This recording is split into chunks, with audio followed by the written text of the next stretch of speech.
기도하고 주신 말씀을 나누도록 하겠습니다.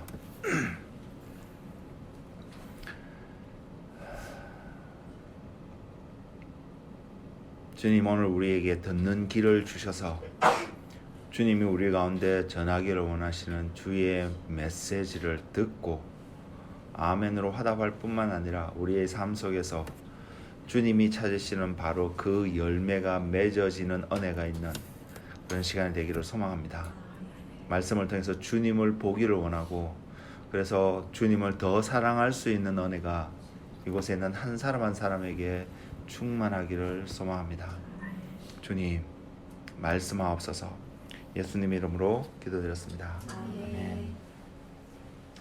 예, 성경을 갖고 계시면 성경을 한번 펴보겠는데요. 성경은 로마서 1장에서 5절입니다.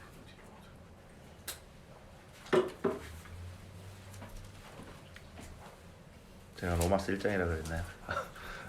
로마서 4장입니다. 로마서 1장에서 5절이라고 그랬나요? 제가 듣고 계시는군요. 로마서 4장 1장에서 5절 말씀입니다. 금요일날 저녁에 기도하는데 주님께서 주셨던 마음이요, 토요일 아침에 주님을 만나러 나오라는 마음을 주셨습니다. 그래서 토요일 아침에 주님께서 말씀을 주시려고 하시는 거구나, 그런 생각을 갖고 이제 아침에 주님 앞에 나가기로 마음 먹고 잠자리 들었거든요. 그리고 그 다음 날이죠, 금요일 날, 토요일 아침에 이렇게 교회 내려와서 이렇게 주님 앞에 머물 때에 주님께서 생각나게 하신 말씀이 이 부분입니다. 로마서 4장 1절에서 5절의 말씀이고요. 로마서 4장을 쭉 보면서 이 말씀을 생각나게 하셨는데, 이 말씀을 읽고 있는데 그냥 제게 깨닫게 되어진, 제게 다가왔던 한 문구가 있습니다. 그 문구가 뭐냐면 가나안의 삶, Life of Canaan. 뭐 이렇게 영어로 번역하면 굳이 할 수 있을 것 같은데, 가나안의 삶이라는 어떤 문구가 제게 다가오고요. 그러면서 오늘 제가 여러분 앞에 전해야 될 말씀의 제목을 믿음과 은혜라고 붙여야겠다는 감동이 있었습니다. 그래서 말씀의 제목을 믿음과 은혜라고 이렇게 붙였고요. 그리고 주님께서 어떻게 이것이 로마서 4장의 말씀을 보면서 말씀을 보게 하셨는데 주님이 왜 이 가나안의 삶에 대해서 생각나게 하시고 깨닫게 하시고 메시지를 이렇게 준비하게 하셨는지, 그 이유를 지금은 좀 이해는 합니다. 이해는 하는데 처음에는 잘 이해가 되지 않았습니다. 이해가 되지 않아서 주님 앞에 머물면서 그렇게 주님의 생각을 받고 이렇게 적고 여러분한테 이제 지금 여러분 앞에서 전하게 되는데, 말씀을 들으시면서 여러분 각자에게 이 말씀을 주신 주님의 마음을 깨닫는 은혜가 넘치기를 소망합니다. 먼저 말씀을 한번 읽어보면 로마서 4장 1절에서 5절 말씀을 제가 읽어드리겠습니다. 그런즉 육신으로 우리 조상인 아브라함이 무엇을 얻었다 하리요? 만일 아브라함이 행위로서 의롭다 하심을 받았으면 자랑할 것이 있으려니와 하나님 앞에서는 없느니라. 성경이 무엇을 말하느냐? 아브라함이 하나님을 믿음에 그것이 그에게 의로 여겨진 바 되었느니라. 일하는 자에게는 그 싹이 은혜로 여겨지지 아니하고 보수로 여겨지거니와 이를 아니할지라도 경건하지 아니한 자를 의롭다 하시는 이를 믿는 자에게는 그의 믿음을 의로 여기시나니. 여기까지 하겠습니다. 여러분이 지금 제가 방금 읽어드렸던 봉독해드렸던 이 말씀 속에서 여러분 제목을 통해서도 느끼겠지만 우리가 캐치를 하고 생각을 해보고 하나님의 마음과 하나님의 계획과 이 단어와 여러분의 삶과, 그러니까 하나님 그리고 믿음과 은혜라는 이 단어 그리고 여러분의 삶과 이 모든 것이 연결되어질 필요가 있음을 분명히 느낍니다. 그래서 이것이 연결되어져서 우리 삶 속에서 어떠한 삶의 열매를 맺을 수밖에 없는지 그것을 볼 수 있는 은혜가 있기를 원하고요. 믿음과 은혜라고 주어진 이 단어가 여러분 삶 속에서 얼마나 필요한지 중요한지 깨달음으로 말미암아 하나님으로부터 이 말씀이, 이 믿음과 은혜라는 이 단어가 주어지는 그 본래의 하나님이 의도하셨던 그 뜻이 각자의 삶 속에서 깨달아질 뿐만 아니라요, 깨닫는 것으로는 부족합니다. 여러분 기억하셔야 됩니다. 깨닫는 것으로는 온전치 않습니다. 여러분 깨닫는 것이 그냥 아멘으로 아멘하는 그것이 여러분이 깨달았다는 것으로만 끝나버리면 여러분은 아무 의미가 없습니다. 그 깨달아져서 아멘을 할 수도 있어야 될 뿐만 아니라 그래서 아멘하게 되었던 그 내용들이 여러분 삶 속에서 열매가 맺어지는 은혜가 필요합니다. 그 은혜를 바라보시고 내 안에 그러한 은혜가, 그러한 열매가 맺고 있는지를 점검하시면서 하나님 앞에, 주님 앞에 지속적으로 나아가시는 한 분 한 분이 되시기를 원합니다. 그리스도인은 우리, 저와 여러분이 어떠한 경우에서도 내가 그리스도인이다 라고 표현하는 것을 부끄러워하지 아니하고 주저하지 않을 거라고 저는 믿는데, 그리스도인이라고 말하는, 스스로도 말하고 있는 우리는 분명히 육신을 입고 육신의 세상에서 살아갑니다. 우리는 분명히 육신을 입고 육신이라고 말하는 세상에서 살아가는데, 저와 여러분이 이 땅에서 살면서 다른 사람과 전혀 외적으로 구별되지 않는 우리가 그리스도인이라고 불리움을 입을 수 있다라면 그것은 분명히 그 사람 안에 하나님의 나라의 백성으로 살아가도록 부르심이 있다는 사실을 우리는 기억해야 합니다.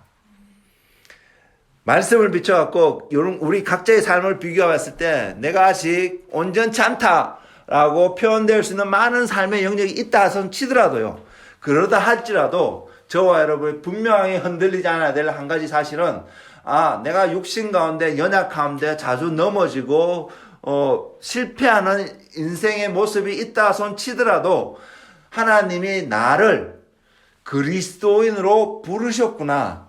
즉 하나님의 백성으로 이 땅에서도 살아가도록, 이 땅에서도 하나님의 백성으로 살아가도록 부르셨다는 사실은 흔들리지 않기를 원합니다. 이것이 흔들려버리면 여러분은 아무것도 아닌 존재가 되어볼 수 있기 때문에 이것에선 절대로 흔들리지 않는 우리 모두가 되었으면 좋겠습니다. 그래서 그리스도인은 바로 이것입니다. 이 땅에서요, 하늘나라에 갔을 때는 뭐 이런 강조할 필요가 없다고 저는 믿습니다. 그러나 이 땅에서 우리가 육신을 입고 육신적인 세상에서 살아가는 우리들, 겉모습은 전혀 구별되지 않을 것 같은 우리들이지만 하나님이 저와 여러분을 이 땅에서 하나님의 백성으로 살아가도록, 자녀로 살아가도록 부르셨다는 사실, 이것이 그리스도입니다. 그리고 궁극적으로 이런 그리스도인들은 이 땅에서 그 삶을 통하여서 궁극적으로 하나님 나라, 영원히 무너지지 않는, 영원히 온전히 거하고 하나님의 영광 가운데 모든 것이 풍성하고 평화롭고 자유로울 수 있는 바로 그 하나님 나라에 언젠가는 우리가 분명히 옮겨짐을 당한다는 표현이 좀 이상하지만 옮겨짐을 얻는 축복을 우리가 누리게 되겠지만, 그 날이 이루어지기 전까지는 우리는 이 땅에서, 세상에서 하나님의 백성으로 살아가야 될 것을 부르심을 입었습니다. 다시 표현하면 세상에서 구별되어진 삶의 방식, 세상에서 구별되어진 생각, 사고, 그리고 세상에서 구별되어진 어떤 행위들, 행함들로서 살아가도록 저와 여러분이 부르심을 입었습니다. 사랑에 이렇게 하품하는 게 세상에 구별된 행위인지 잘 모르겠지만 어쨌든 세상에서 구별되어진 삶을 살아가도록 우리가 부르심을 입었던 것은 분명한 사실이고요. 저와 여러분의 이 땅에서의 삶이 날마다 세상과 구별되어진 어떤 삶, 성경은 그 삶을 거룩한 삶이라고 말합니다. 근데 그 삶이 날마다 우리 삶 속에서 드러나는 저와 여러분의 삶이 되기를 원합니다. 그리고요, 믿는 자들이 살아가는 이 땅, 이 세상이 큰 의미에서 가나안이라는 그런 감동을 주셨어요. 말씀을 준비하는데, 저와 여러분이 가나안이라고 생각하면 좀 세상과 좀 다른 것 같고, 그곳에 가면 성경도 가나안은 젖과 꿀이 흐르는 땅이라고 표현되어 있습니다. 그래서 내가 그 가나안이라고 명명되어진 그곳에 들어가면 소위 우리 안에 기본적인 생각이 내 삶이 좀 더 평안할 수 있고 풍요롭고 풍성한 삶을 누릴 수 있겠구나라는 기대감이 그것을 주는 단어가 분명히 가나안이란 단어입니다. 근데 틀리지 않았다고 저는 생각하는데요. 그럼에도 불구하고 오늘 이 말씀을 준비하면서 하나님 앞에 섰을 때 하나님 주신 첫 번째 생각이 그리스도는 이 세상에서 그렇게 부르심을 입고 살아가는 바로 그 세상이 가나안이 될 수 있겠다라는 생각을 하게 되었습니다. 물론 너무나도 큰 의미에서 적용을 하는 부분이긴 하지만 그렇게 감동을 주셨습니다.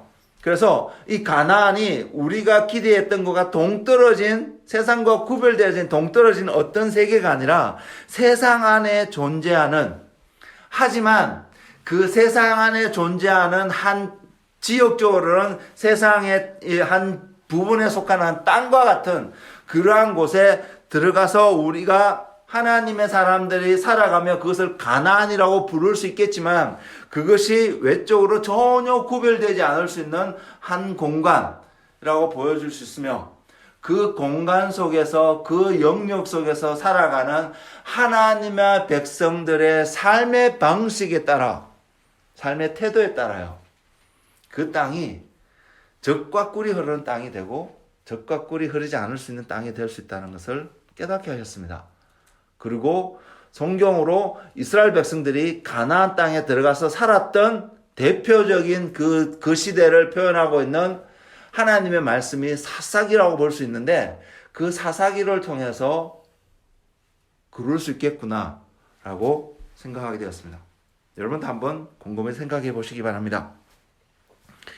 그래서 세상 안에 존재하는 그 가나안 안에서 그 가나안에 살면서 그것이 젖과 꿀이 흐르는 땅으로 우리에게 다가오기 위해서는 그 땅에서 우리의 삶이 승리하는 삶이 되어야 되는구나. 그리스도인의 삶을 살면서 하나님께서 아브라함과 이삭과 그리고 야곱을 통해서 약속하신 그 모든 축복을 누리기 위해서는 바로 이것이 필요하구나. 라는 것을 깨닫게 되는데 그것이 믿음과 은혜라는 사실입니다. 가나안에서 삶은 저가 여러분이 세상이라는 큰 이 지구라고 표현하겠습니다. 지구라는 이 큰 땅덩어리 아래서 가나안이라고 말하고 있는 그곳에 우리가 가서 살고 있다라고 여러분 스스로도 고백할 수 있다라면 저와 여러분의 삶은 어떤 삶의 특징이냐면 믿음과 은혜의 삶이어야 된다는 사실. 이것을 먼저 기억하시기 바랍니다. 그렇게 살아갈 때에 우리는 그 땅에서 젖과 꿀이 흐르는 가나안의 풍성함을 우리 누리게 될 것입니다. 이 믿음과 은혜가 없다면 우리가 이 세상에서 뭔가를 누리는 삶을 산다 할지라도요, 어떤 풍성함이 있다고 할지라도요, 이 믿음과 은혜라는 이 두 항목이 여러분의 삶을, 저의 삶을 온전히 주장하고 풍성에 채워진 삶으로 이끌지 않는다면 우리는 가나안이라는 곳에 살면서도 하나님이 약속하신 땅에서도 살면서도 세상에 종속되어진, 세상에 매여 있는 그런 삶을 살 수 있다는 것입니다. 그 말은 가나안이라는 곳에 하나님이 부르셨다라고 하는 곳에 들어가서 살면서도 하나님과 아무 관계없는 삶을 살아갈 수 있다는 것을 보여주고 있습니다. 여러분, 지금 저와 여러분의 이 세팅 속에서 그런 삶을 살고 싶으세요? 질문을 드리면 아무도 그러고 싶지 않다라고 그러고 싶다라고 대답하는 사람은 아무도 없을 거라고 분명히 믿습니다. 근데 우리의 삶이 믿음과 은혜의 삶으로 증명되어지는 또는 그 삶의 여정으로 한 걸음 한 걸음 걸어가는 모습이 나타나지 않게 된다면 내가 원하지 않지만 우리는 자연스럽게 세상에 매여 있는 그 삶이 되어질 것입니다. 그래서 가나안의 삶, 믿음과 은혜의 삶이라고 표현되어질 수 있는 이 삶이 무엇인지 오늘 한번 보기를 원하고요. 그래서 저와 여러분이 가나안에서 풍성함을 누리는, 하나님 안에서 풍성함을 누리는 그 삶을 살아가는 한 분 한 분이 되기를 원합니다. 물론 가나안에 들어간다는 거요. 하나님이 저와 여러분을 가나안으로 부르셨다라고 하는 그 명제 속에는 천국에 들어간다는 상징적인 의미가 분명히 들어있습니다. 궁극적으로 우리가 표현하는 들어가고자 하는 그 가나안은 하나님의 나라인 것은 분명한 사실입니다. 가나안 자체가 천국은 아니겠지만 그러나 우리는 그 나라를 가나안이라는 그 표현이 천국을 상징하는 것은 분명히 맞습니다. 그래서 다시 한번 강조하지만 그 나라를 들어가는데 그 나라를 살아가는데 은혜와 믿음이 우리 안에 없다라면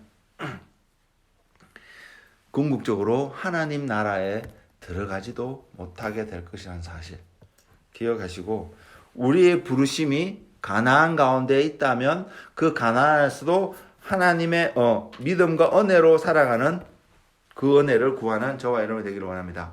자, 가나안은 성경에 기록된 가나안은 젖과 꿀이 흐르는 땅으로 성경에 소개되어졌습니다. 그래서 우리는 그것 가나안의 단어 속에서 늘 이꼴시키며 동일하게 다가오는 것이 그곳에 가면 풍성함이 있는 그 땅. 이스라엘 백성들이 가네스 바네아에서 요단을 건너서 12명의 정탐꾼이 그 땅에 들어갔을 때에 좀 궁금합니다. 아직까지 제 눈으로 그러한 것을 보지 못했기 때문에 그들이 가나안 땅을 정탐하고 돌아왔을 때에 포도송이를 가지고 왔는데 두 사람이 어깨에 메고 왔다고 말하고 있습니다. 과연 그게 어떤 모습일까? 어떠한 것을 가져왔을까? 저는 아직 본 적이 없어서 정확하게 상상을 할 수는 없겠지만 그러나 굉장히 풍성한 큰 포도의 열매, 포도송이를 가지고 정말로 그 땅은 젖과 꿀이 흐르는 땅인 것을 육신으로 봤을 때도 젖과 꿀이 흐르는 땅인 것을 증명하는 기록이 성경에 분명히 나와 있습니다. 근데 젖과 꿀이 흐르는 땅으로 소개된 가나안 땅, 그리고 그 가나안 땅에는 누가 들어가서 사냐면요, 성경에 기록되어 있는 성경적인 표현으로 보면 아브라함과 그의 약속의 자녀들이 들어가서 살게 됩니다. 네. 저와 여러분이 부르심을, 또한 세상의 모든 사람들이 그 부르심을 입을 수는 있지만 그 땅에 들어가서 젖과 꿀이 흐르는 그 풍성함을 누리고 살아갈 수 있는 궁극적으로 좀 더 내로다운해서 자격이 주어진 사람들은 아브라함과 그의 자손들, 더 나아가서 그 약속의 자손들이 그 땅 가운데 들어가서 분명히 살아가게 될 것입니다. 지리적으로는요, 저와 여러분이 잘 알다시피 지금 이스라엘이 로케이트하고 있는 그 중동의 한 지역을 가나안이라고 부르고 있지만 이 하나님의 말씀에 비춰서 이 가나안을 바라보면 그곳은 이스라엘이 있는 그 땅만을 가나안이라고 하나님이 부르고 있지 않음을 우리는 느낄 수 있습니다. 저에게는, 어쩌면 여러분 모두에게도 이 유콘 땅이 가나안으로 하나님이 부르신 곳이라고 여러분의 믿음의 고백이 있다고 생각합니다. 그리고 또한 이곳에 살고 있는 우리 모두에게 이 땅은 하나님의 나라를 표현하고 하나님의 나라를 드러낼 수 있는 어떤 지리적인 공간, 또한 우리의 공동체가 분명히 될 수 있다고 믿습니다. 그래서 우리가 주님의 신부로서 주님의 나라를 바라보며 함께 모여있는 이 공동체가 또한 궁극적으로 소망하는 것은 이곳이 하나님의 영광이 늘 머무는, 잠시 방문하는 것이 아니고요, 하나님의 영광이 늘 머무를 수밖에 없는 바로 그 하나님의 나라가 되기를 소망함이 저 안에 있습니다. 그 동일하게 여러분 안에도 있을 거라고 믿고요. 그 소망함이 더 증가되어지는 저와 여러분 되기를 정말로 원합니다. 그래서 이곳은 가나안이라고 부를 수 있다고 생각합니다. 그리고 하나님의 나라를 상징하고 있는 부분이 분명히 있다고 있습니다. 그것을 바라볼 때에요. 마태복음 11장의 내용을 하나님이 깨닫게 하셨는데, 생각나게 하셨는데, 그것은 또 어떻게 보였냐면 11장 12절에 주님께서 이렇게 말씀하셨습니다. 세례 요한의 때부터 지금까지 천국은 침노를 당하나니 침노하는 자는 빼앗느니라. 천국은 하나님의 나라를 take by force라고 영어로 표현되어 있거든요. 우리는 이러한 삶의 태도가 더 필요하다는 것을 표현하고 있습니다. 왜? 이것이 어떻게 깨달았냐면 우리가 사는 이 땅, 가나안 땅이라고 가나안이라고 말하는 그곳이 세상 가운데 있기 때문에요. 세상 가운데 있어서 이것이 하나님의 나라가 되기 위해서는 물론 우리가 무력으로 뭔가 해갖고 그것이 하나님 나라가 바뀐다면 그 방법으로 써야 될 이유도 있겠지만 어쨌든 우리에게 보여주는 한 말씀이 침노를 당하나니 침노하는 자는 빼앗느니라. Take by force. 우리의 갖고 있던 힘으로 취해야 되는 부분들을 분명히 이야기하고 있습니다. 물론 이것이 물리적인 힘을 말하는 것은 아니지만 어쨌든 그렇게 표현되고 봐서 우리가 이 땅에 가나안 땅에서 살아갈 때에 그 삶이 다른 언어로 표현하면 정복 전쟁이 되는 거구나. 그래서 여호수아서가 보여주고 있는 가나안 땅에 들어가는 그 삶 자체가 그냥 그들이 가서 텐트 치고 정착하는 것이 아니었습니다. 그 땅에 있는 모든 이방의 모든 문화와 심지어는 어떤 지역에서는 어린아이까지 짐승들까지 완전히 멸망시킬 정도로 그렇게 멸하면서 그 땅을 정복해 들어갔던 기록들을 여호수아서를 통해서 우리는 확인할 수 있습니다. 우리 안에 이런 마인드셋이 필요합니다. 우리가 원래부터 소유했던 땅에 들어와 있지 않습니다. 하나님이 부르셔서 이곳에 왔는데 이곳에 와서 하나님의 나라를 확장되어져 가는데 우리 안에서 멸해야 될 것이 있습니다. 세상의 것들요. 그리고 우리 안에서 세워야 될 것이 있는데 하나님의 것을 세워가야 됩니다. 이것을 하는 데서 가장 굉장히 필요한 두 요소가 믿음과 은혜라는 사실이요. 그래서 우리가 가나안 땅에 그래서 들어갈 때 우리는 하나님의 능력으로 믿음과 은혜로 그 땅을 소위 힘으로 차지하게 되는 그러한 역사가 분명히 일어나게 될 것입니다. 그 삶을 우리는 살아야 합니다. 자, 조금 설명을 하고 있는데, 가나안의 여정. 하나님께서 아브라함을 부르신 시점부터 시작이 됩니다. 그전에는 가나안이라는 표현이 성경에 나오지 않고요. 물론 하나님이 아브라함을 부르셨던 시점이 창세기 12장에 나오는데 창세기 11장은 바벨론 사건에서 사람들이 전국 각지로 흩어지는 전 세계로 흩어지는 어떤 그런 사건이 있다면 이제 창세기 12장에 오자마자 하나님께서 바로 아브라함을 부르시는 장면으로 시작이 됩니다. 그리고 내가 너에게 지시한 땅으로 가라고 하는데 우리가 궁극적으로 그 땅이 가나안인 것을 알게 됩니다. 그래서 하나님께서 부르신 시점에서 우리는 가나안으로 향할 수 있음을 볼 수 있습니다. 가나안으로 떠나기 전에 아브라함의 삶이 정확하게 어떠한 삶이었는지 자세히 나오지 않습니다. 하지만 그 갈대아 우르 또한 그 지역에서는 우상을 숭배하는 일들이 많았고요. 아브라함의 아버지 데라도 그 우상을 만들어서 파는 것을 해서 업을 삼았다는 기록들은 있는 걸 봐서 그들의 삶이 그런 형태의 삶, 즉 달리 보면 하나님과 전혀 관계없는 어떤 삶을 살아가고 있는 삶, 경제적으로 얼마나 부유했는지 풍조했는지 정신적으로는 풍성했는지 비패했는지 자세히 알 수는 없습니다. 그럼에도 불구하고 그런 환경 속에 있는 한 가족, 특히 아브라함을 하나님이 찾아가셔서 불러내십니다. 그래서 가나안이라는 곳으로 가라고 말씀하시는데, 여기서 저와 여러분이 한 가지 지목하고 보아야 될 것은 하나님이 이것을 시작하셨다는 사실입니다. 내가 원해서요. 내가 이 땅에서 너무 힘들어서 내가 더 나은 삶을 위해서 또는 하나님을 위해서 내가 뭔가를 할 수 있어서 행해서 결과가 가나안이라고 나오는 것이 전혀 아니라는 사실. 우리의 어떠함과 전혀 관계없이 하나님으로부터 부르심을 입어서 부요함을 받고 주어지는 땅, 그 땅 가서 살게 되는 우리의 삶이 그 땅이 가나안이고 그 땅은 하나님으로부터 말미암아 출발되어졌다는 사실입니다. 하나님의 주권하심에 인도하심에 주어진 땅입니다. 저와 여러분이 그 하나님의 주권하심에 이곳에 있습니까?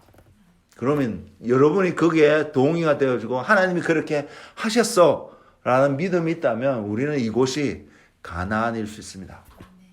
근데 그것이 없다면 그 가나안과 우리가 이곳에 있는 것과는 아무 관계없는 그냥 여러분의 필요에 따라서 이곳에 모여서 살아가는 그러한 세상적인 것과 동일한 모습일 수 있다는 사실입니다.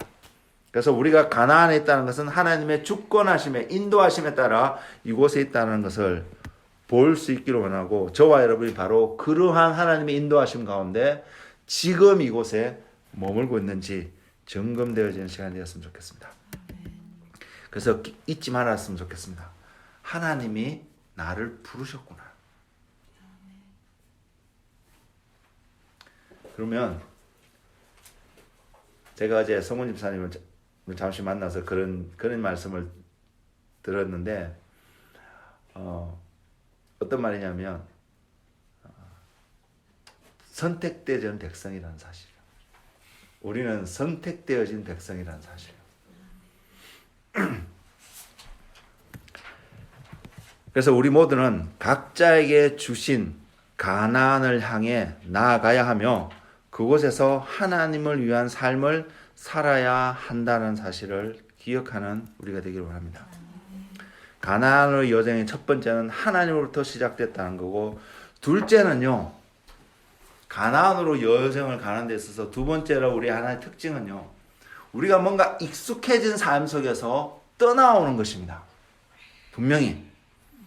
그 익숙해진 것이 어떤 것이든 간에 뭔가 익숙해진 것에서 떠나오는 것을 말하고 있는데 이 삶은 우리에게 무엇을 암시해 주냐면 저와 여러분 하여금 이것을 익숙해진 것에 떠나와서 다른 곳으로 가게 할 때 하나님이 우리에게 요구하시는 우리의 삶의 태도는 믿음을 요구하고 계시다는 사실입니다.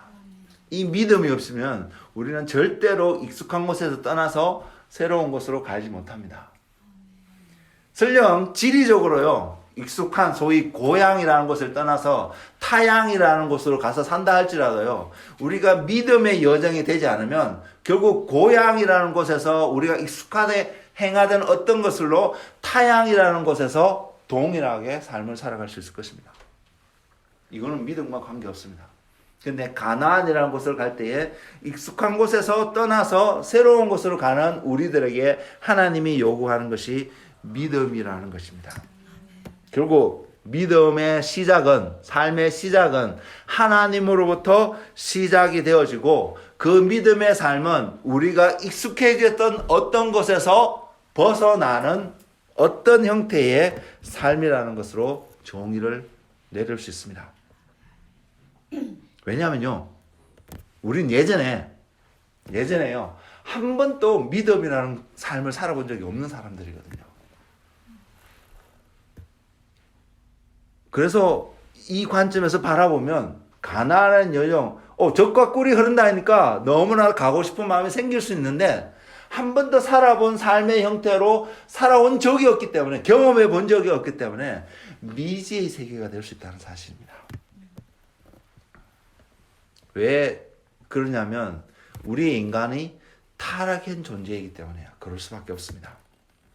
그전에는 타락하기 전에는 믿음이라는 것이 없어도 믿음으로 살 수밖에 없도록 지어진 존재였는데 인간이 타락하고 난 이후에는 믿음으로 살아야 함에도 불구하고 믿음으로 살아본 적도 없고 또 믿음으로 가게 되는 그 땅에 대해서 너무나도 무지하기 때문에 모든 것이 불확실하기 때문에 불안할 수밖에 없는 삶이 그런 사람들의 삶입니다.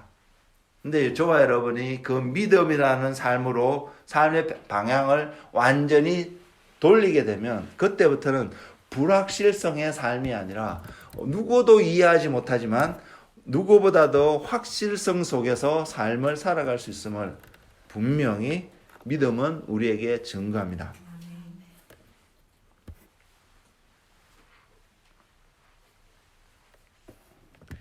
믿음과 전혀 관계없는 삶을 살아가고 있는 우리들에게요, 믿음의 삶을 보이기 위해서 하나님이 우리를 찾아오셨습니다. 주님이 시작하셨다는 것이죠. 그리고 그 여정을 가도록 우리를 이끌고 계시고요, 또 그 여정의 끝이 예수님이 되도록 말씀하고 계시며 보이시고 계시며 오라고 손짓하고 계십니다. 그래서 주님이 시작이고 끝이라고 분명히 표현한 성경 말씀이 증명되어질 뿐만 아니라 우리가 그 안에서 이제는 주님을 향해서 믿음의 여정을, 가나안을 향해서 가는 삶을 살아가야 된다는 것을 성경은 하나님은 우리에게 말씀하고 계십니다. 하나님은 아담에게 명령하신 것이 있습니다. 그것은 뭐냐면 땅을 정복하고 다스리라고 하였습니다. 한 번도 이 생각을 안 해봤는데 오늘 이 말씀을 준비하면서 그 질문이 들었어요. 왜 하나님이 아담에게 땅을 정복하고 다스리라고 하였을까? 왜? 하나님이 아담을 두신 곳은요, 에덴 동산이라는 곳을 두셨는데, 에덴 동산은 제 생각적 인간적인 관점에서 아니 그곳에 하나님의 나라를 상징하는 한 공간인데 그곳에서 다스려야 될, 정복하고 다스려야 될 이유가 뭐가 있을까? 이런 생각이 들더라고요. 땅을 정복하고 다스리는 것만 갖고도 충분히 여러분에게 이 많은 것을 나눌 수 있는데 오늘은 그것을 다 하지는 않겠습니다. 근데 분명히 깨닫는 한 가지는, 오늘 여러분에게 나누는 한 가지는 뭐냐면 아담에게 분명히 이것을 명하셨고요, 이것이 우리의 부르심이라고 분명히 말씀드릴 수 있고, 이것이 또한 하나님이 창조하신 그 과정을 완성시키는 하나의 부분이라는 것을 말씀드릴 수 있습니다. 완성이라는 단어를 쓰기 때문에 그러면 세상을 창조하신 하나님의 창조가 덜 끝났느냐? 이건 아닙니다.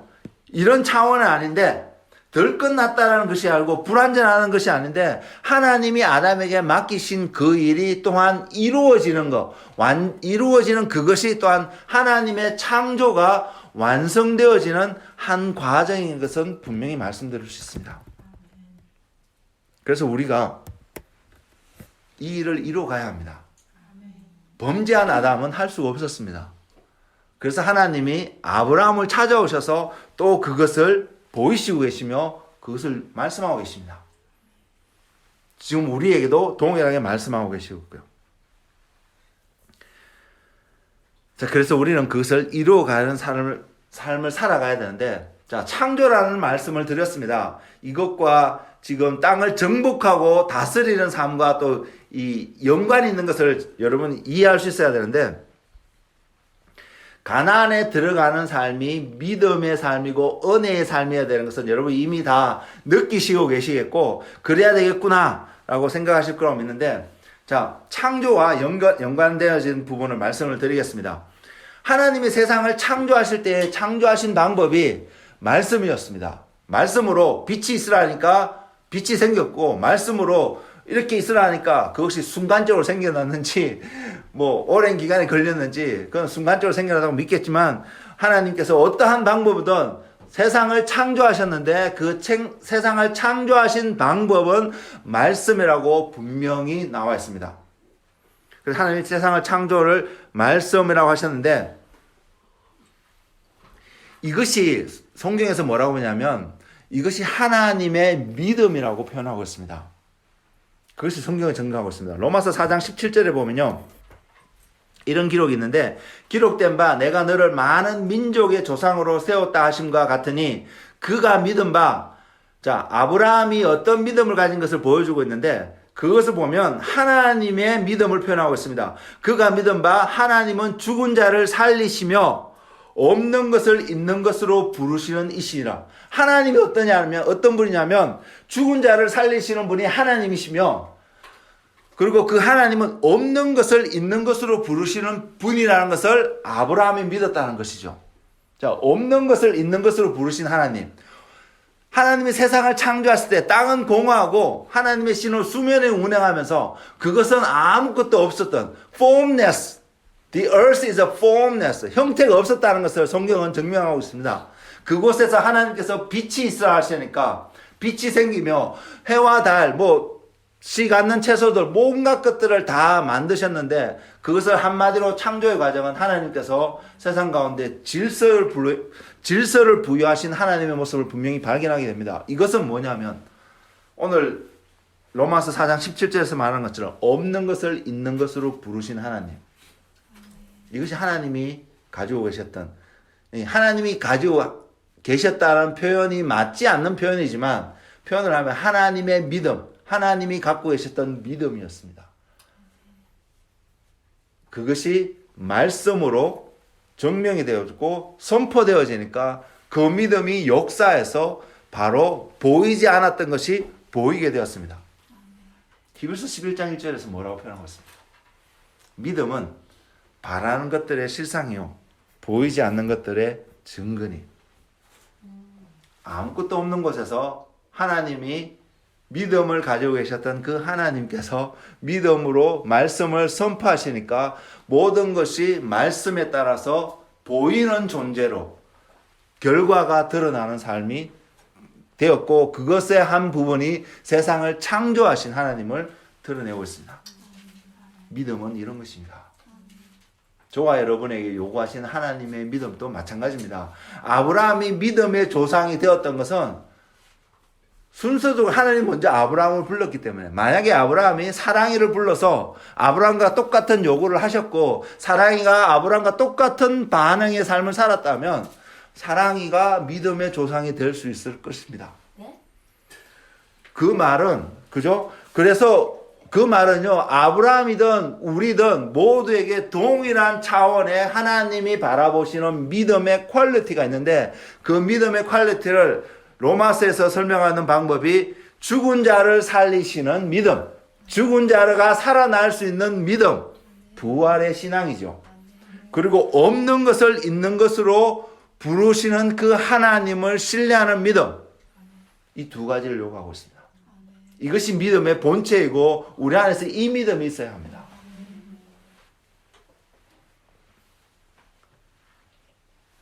이 믿음은, 이것은요, 우리의 그냥 hoping for, 희망을 이야기하지 않습니다. wish를 이야기하지 않습니다. 전혀 다른 것입니다. 굉장히 비슷한 폼으로 우리에게 다가오지만 있으면 좋겠다, wish하고 우리가 희망하는 차원에서 우리가 소망하는 어떤 것이 아닙니다. 죽은 자를 살리시며 없는 것을 있는 것으로 부르시는 이를 향한 우리의 이 믿음은 바로 하나님께 근거를 두고 있음을 말하고 있습니다. 하나님이 시작하지 않으면 믿음이 될 수가 없습니다. 그리고 하나님의 시작은 말씀으로 분명히 되어집니다. 그래서 가나안이라는 곳에 저와 여러분이 가나안이라고 편말을 붙이고 아무리 떠들어대도, 세상 사람들이 이것이 아무리 뭐라고 말해도 아무 의미 없습니다.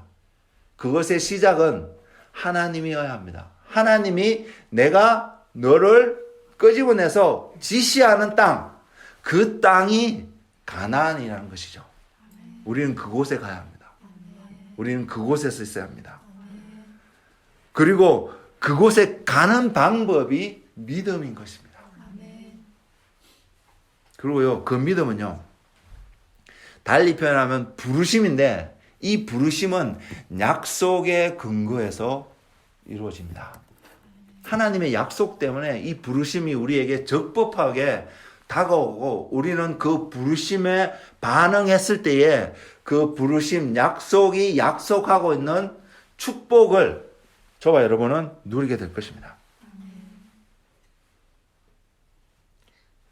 하나님이 이스라엘 백성들을 출애굽을 시키셨잖아요. 근데 그들이 단순히 고통 가운데 있기 때문에 하나님이 그들을 끄집어내지 않으셨습니다.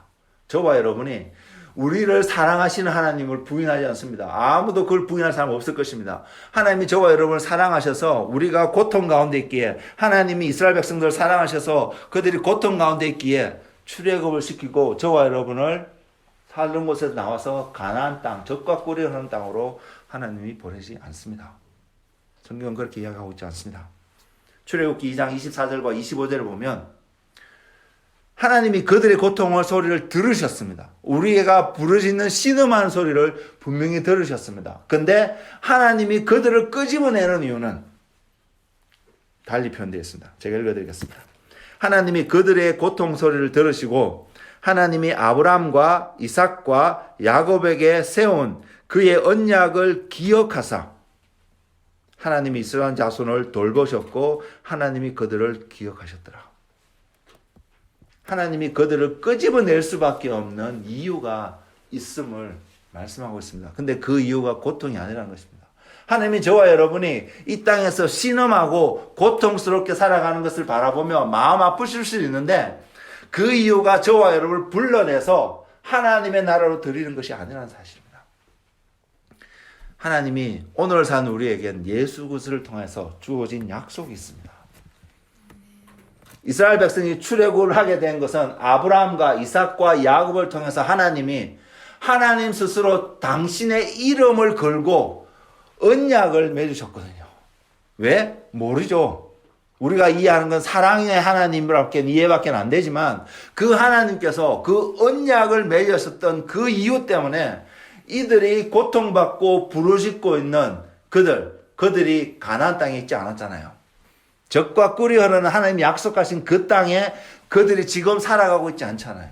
우리가 지금 하나님이 약속하셨던 젖과 꿀이 흐르는 땅에 살아가고 있지 않잖아요. 그래서 하나님이 우리의 신음 소리를 들으시고 이스라엘 백성의 고통 소리를 들으시고 하나님이 약속하셨던 그 약속을 기억하신 것입니다.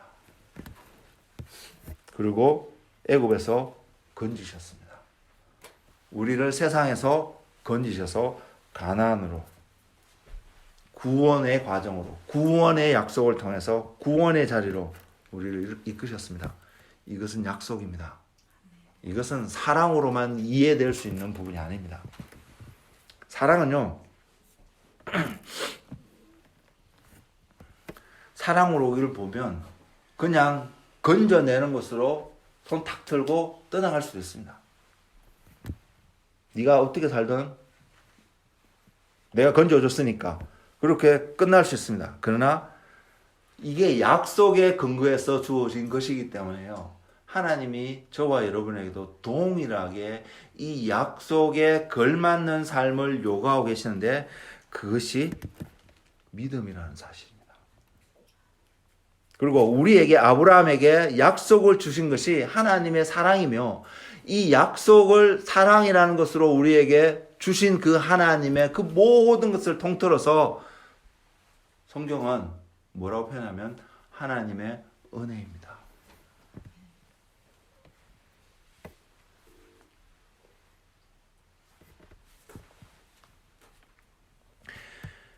그리고 이걸 바라보면요.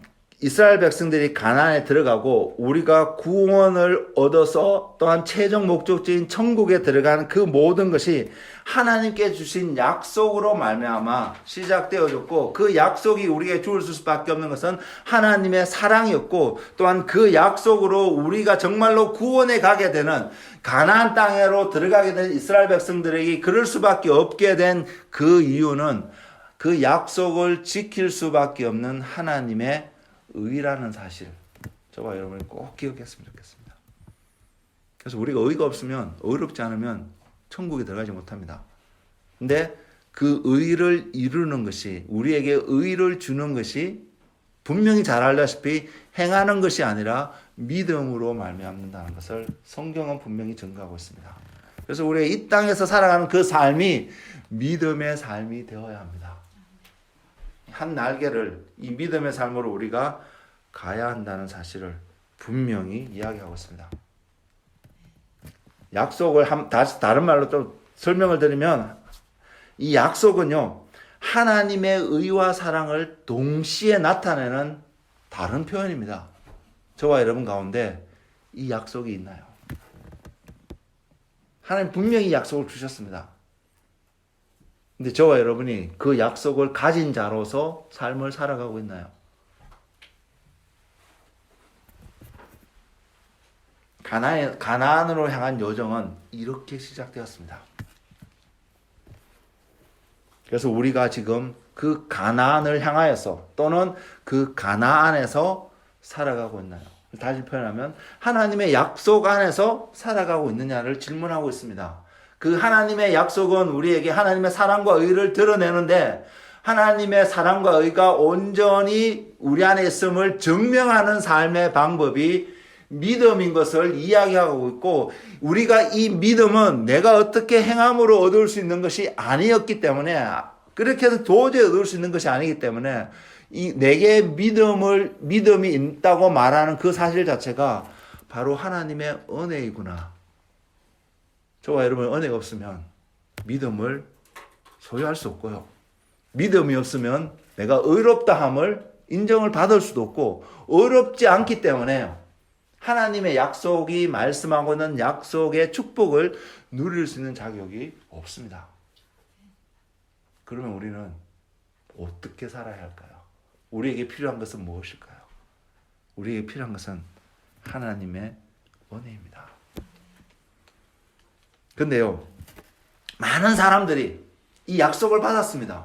그래서 하나님을 만족시킬 만한 모든 것들을 이 약속 속에서 다 받아서 패키지로 우리가 다 받고 살아가고 있습니다. 또 가나안을 향해서 가고 있고요. 가나안에 들어가서 살아가고 있습니다. 세상이라는 이 틀 속에서.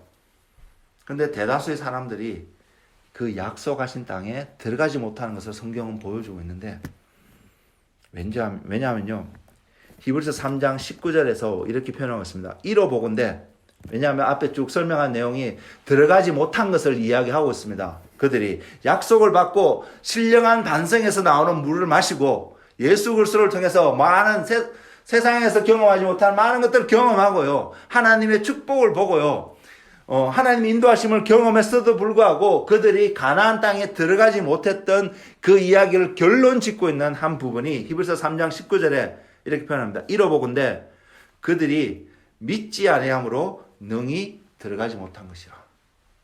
자, 약속이 있습니다.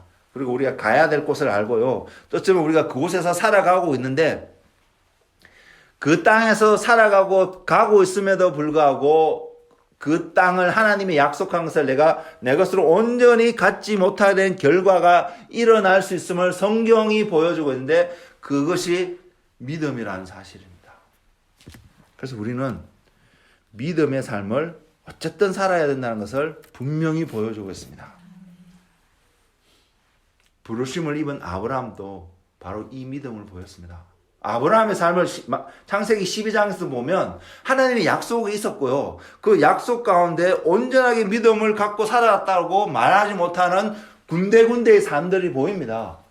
자기 목숨이 위험하니까 아내를 다른 사람한테 누이라고 속여서 소위 판매하는 그런 삶의 형태도 보였고요, 분명히 하나님이 복의 근원이 되고 함께 할 것이고 너를 통해서 축복하는 자가 축복을 받고 저주하는 자가 저주받을 거라 하나님의 약속을 가졌음에도 불구하고 우리가 봐도 비난받을 수 있는 행위들을 하고 있는 아브라함의 모습들이 보이는 것이 성경은 보여주고 있습니다. 그런 삶의 여정이 있었습니다.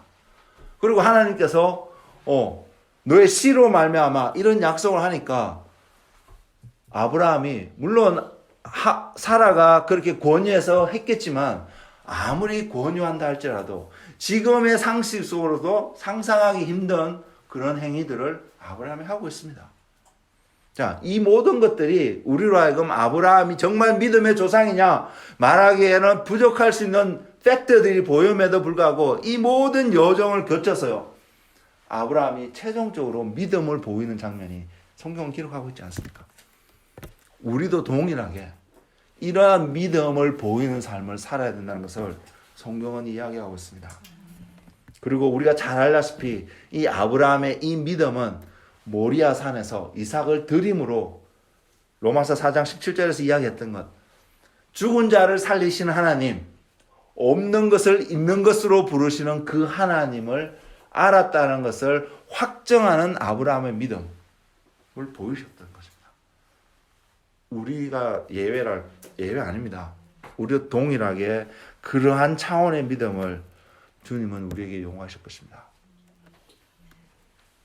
여러분, 부활의 믿음을 여러분 가지고 계신가요? 없는 것을 있는 것으로 부르신 하나님. 여러분 지금 소망하고 얻기를 원하는 뭔가를 갖고 계시는 걸 아는데, 우리 모두가 그것을 얻기 위해서 없는 것인데 하나님이 주실 것이라는 약속 가운데서 내가 그 취하는 믿음이 여러분 안에 있나요? 우리 이것을 점검해야 합니다. 아브라함은 이 믿음을 가지고요, 이 땅 안에서 나그네로 장막 가운데서 텐트 치고 살았지만 이 믿음을 가지고 하나님과 동행하는 삶을 살았습니다. 그래서 그는 가나안 땅이라고 명명되어진 곳에 살았던 아니든 그는 가나안이라고 하나님이 부르신 그곳에서 믿음으로서 그의 여정을 이 땅에서 마친 사람입니다. 그래서 그는 하나님과 함께 영원히 함께하는 진짜 본향 가운데 가서 살고 있다고 저는 믿습니다. 이제는 우리의 차례입니다. 우리에게도 동일하게 적용되어지며 우리에게도 동일한 것을 하나님이 요구하실 것입니다. 우리가 지금 그 믿음을 보이는 그런 시즌에 우리가 놓여 있습니다. 제가 조금 전에 말씀을 시작하면서 말씀드린 것처럼 가나안 땅에 들어가 살았던 수많은 이스라엘 백성들이 실패하는 삶의 모습이 사사기에 기록되어 있습니다. 여러분 다시 한번 읽어보십시오. 그리고요, 사사를 통해서 하나님의 뜻이 나타나고 그 하나님 뜻 가운데 순종하는 삶을 살았을 때 그들은 풍성함을 누렸고, 반대의 삶은 그들로 하여금 전쟁 가운데 또한 포로로서 패배자로서 노예로서 살아가는 삶을 보였습니다. 노예로 전쟁 가운데 살아갔던 그 스트러글 가운데 살아갔던 삶의 모습의 특징은 자기 소견에 옳은 대로 살았던 삶의 사람들의 특징이었습니다. 사사가 다스릴 때에는 그들이 평안함을 누리고 풍성함을 누렸다고 말하는 그 모든 것의 특징은 하나님의 말씀이 그들의 삶을 이끌어가고 있다는 것을 간접적으로 표현하는 그러한 삶의 모습이었습니다. 우리의 삶은 어떤가요? 지금 저와 여러분이 주어진 하루하루의 시간 속에서 뭔가를 결정하고 살아가는 그 모든 영역 속에서 하나님의 말씀에서 근거해서 살아가는 삶이면 그것은 믿음의 삶이라고 분명히 표현되어질 것입니다. 그 삶이 여러분 삶을 지금 이끌어가고 있습니까? 아니면 반대로 내가 판단해 봤을 때에 이것이 맞는 것 같고 옳은 것 같고 그렇게 해서 살아가는 내 소견에 옳은 대로 살아가는 삶을 지금 살아가고 계신가요? 우린 지금 어느 쪽에 살아가고 있나요? 우린 냉철한 이성을 가지고 점검해 봐야 합니다. 그리고 만약 내 소견에 옳은 대로 뭔가를 바라보고 판단하고 결정하고 하고 있다면 우리는 믿음의 자리로, 하나님의 말씀에 근거해서 가는 삶의 자리로 돌이켜야 합니다. 저와 여러분이 그리스도인이 되고 싶다면요. 그게 아니라 하나님과 관계없는 삶을 살고 있고 내가 이 땅에서 내 마음대로 살고 싶다면 여러분의 소견에 옳은 대로 살아가십시오. 저 말리지 않겠습니다. 하지만 저와 여러분이 그리스도인으로서, 주님의 신부로서, 예수님의 제자로서, 예수님의 자녀로서 살아가기를 원한다면 우리는 믿음의 삶을 살아야 한다는 것을 성경은 분명히 보여주고 있습니다. 안식에 들어갈 약속이 우리에게 분명히 적용되어 주어졌습니다. 믿음의 삶은요, 다르게 표현하면 하나님의 법과 질서를 지키는 삶입니다. 이것이 믿음의 삶입니다. 법도와 질서를 지키는 거라고 하면 우리 안에 먼저 다가오는 것이 순종이라는 단어가 먼저 다가오는 것은 사실인데요. 이 순종이 내가 벌 받을 것 같으니까 두려워서 지키는 것은 하나님이 순종으로 보지 않습니다. 그것은 믿음의 삶이 아니라는 것을 말하고 있습니다.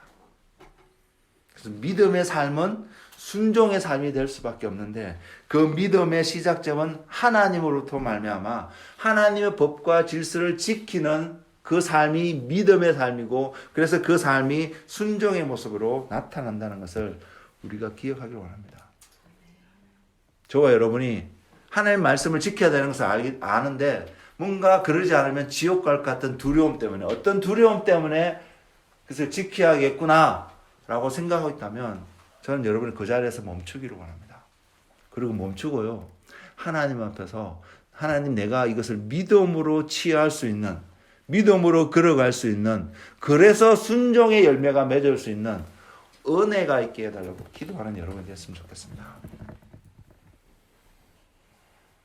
그래서 은혜가 없으면 그러한 믿음의 순종의 삶을 살아갈 수 없기 때문입니다. 순종의 모습 자체만 보면 우리로 하여금 의무를 행해야 되는 모습으로 다가오는 율법적인 모습으로 다가오거든요. 근데 믿음은 그 반대의 것을 말하고 있습니다. 율법은 온전히 지킬 수 없음이 증명되었기 때문에 순종으로서 율법을 지키는 것을 증명하는 것이 아니라 믿음을 통해서 순종을 보이는 그 삶이 우리가 율법을 지키는 삶이 되는 것을 성경은 보여주고 있습니다. 그리고 그 삶은요, 은혜가 아니면 불가능합니다. 내가 할 수 없는 것이거든요. 해야 된다는 것은 생각할 수 있겠지만 내가 할 수 없는 것이기 때문에 저와 여러분이 하는 일이라고는 그 은혜 가운데 머물러야 되는 것이기도 하고 그 은혜를 구하는 일입니다.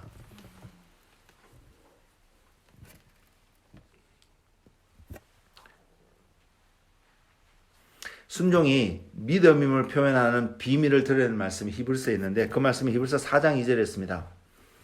이렇게 표현되어 그들과 같이 우리도 복음 전함을 받은 자이나 들은 바 그 말씀이 그들에게 유익하지 못한 것은 듣는 자가 믿음과 결부시키지 아니함이라. 자, 우리에게 이 은혜가 넘치길 원합니다.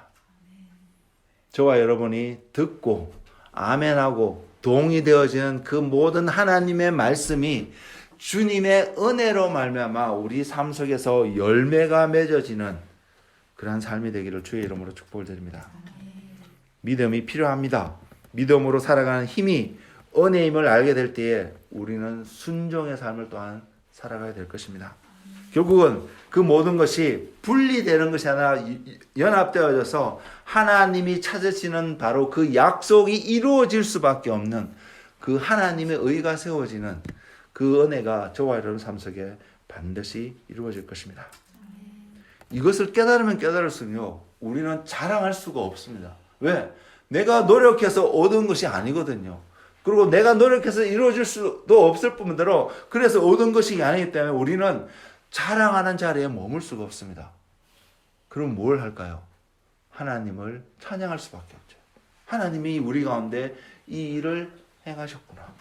하나님이 우리 가운데 이 일을 이루셨구나. 그래서 찬양과 영광을 받으실 수 있는 분은 하나님밖에 없음을 우리는 그 삶을 살아갈 수 있습니다. 이것이 은혜고 이것이 믿음의 삶이고 이것이 우리로 하여금 무너지지 아니하고 승리하는 삶을 살아가게 하는 하나님의 섭리인 것입니다. 우리가 이 은혜 가운데 머물러야겠습니다. 그래서 성경은 또한 말하기를 믿음의 주여 우리를 온전케 하시는 주를 바라보라고 이야기하고 있습니다. 그래서 우리는 주님을 바라보기를 원합니다. 그래서 주님을 구하기를 원합니다. 주님과 함께하는 삶이 되기를 원합니다.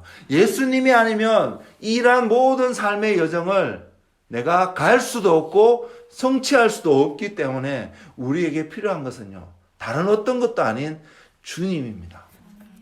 주님이 우리 삶 속에 있어야 됨이 증명되어지는 저와 여러분의 삶. 그래서 하나님의 의는, 하나님의 공의는 이것을 이룰 수밖에 없도록 하는 것인데 그것을 이룰 수밖에 없도록 하나님을 움직이게끔 하는 그 은혜가 저와 여러분 가운데 있어서 하나님이 그것을 행할 수 있도록 우리가 안 해야 됩니다. 하나님이 행하는 일을 바라보고 그 결과를 해서 우리가 평강을 누리고 기뻐함을 입는 그 은혜 가운데 살아가는 저와 여러분 되기를 원합니다. 우리는 가나안에 들어가야 하고요. 또한 그 가나안에서 안식을 누려야 될 이유가 분명히 있습니다.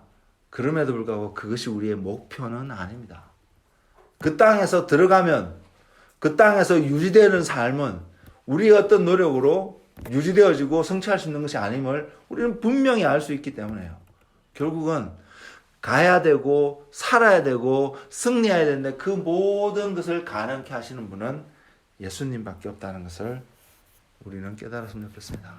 이스라엘 백성이 가나안에 들어갔습니다. 하나님의 약속대로. 심지어는 그들이 범죄했을 때 내가 약속했으니까 너희들 가나안에 보내겠다.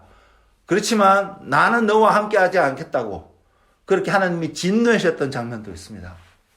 그럼에도 불구하고 모세는 하나님께 기도했습니다. 하나님이 함께하지 않는 적과 꿀이 흐르는 가나안 땅은 더 이상 우리에게 가나안이 아닌 것입니다. 여러분 지금 어디를 향해 가고 있습니까? 하나님 없이 들어갔던 가나안 땅은 저와 여러분에게 남는 것 딱 하나입니다.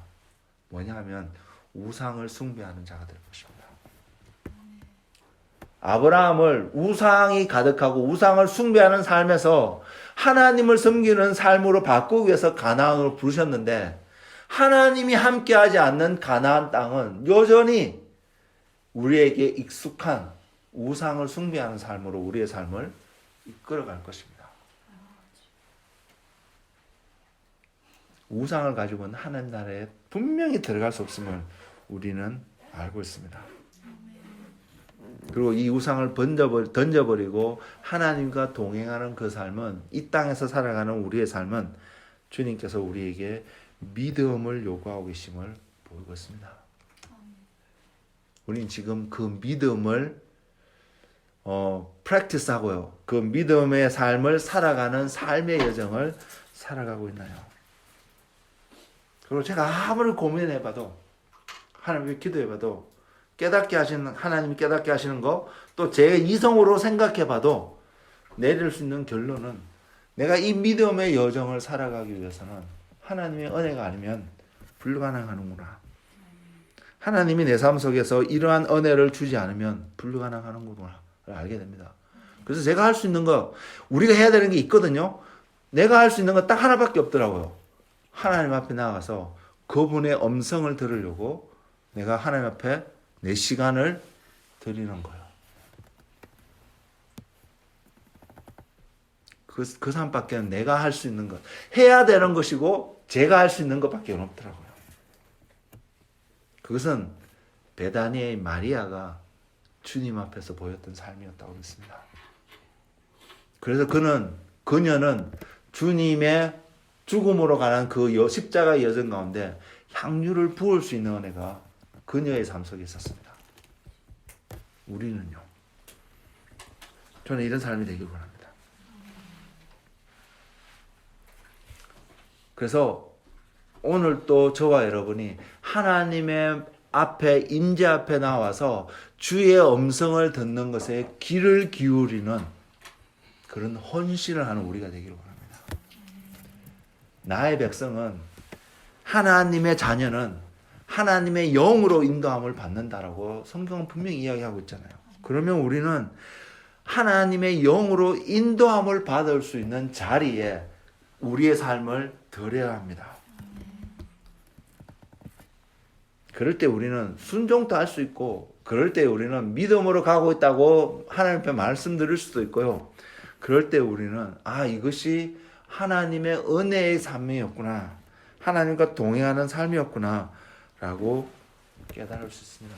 이 은혜가 없으면 저와 여러분은 사사기에 살았던 사람들처럼 내 소견에 옳은 대로 살려고 하는 삶의 행태를 보이게 될 것입니다. 그 말은 하나님 없어도 나 살 수 있어. 그래서 한 일이 바벨탑을 세우는 일이었잖아요. 우리는 은연중에 이러한 삶이 될 수 있습니다. 안 그러고 싶은 마음이 있지만 아마 바벨탑을 지으려고 했던 그들에게 나타난 선한 의도는 뭐냐면 우리가 흩어짐을 면하자. 이런 목적에서 그들이 뭉쳐서 일을 행했거든요.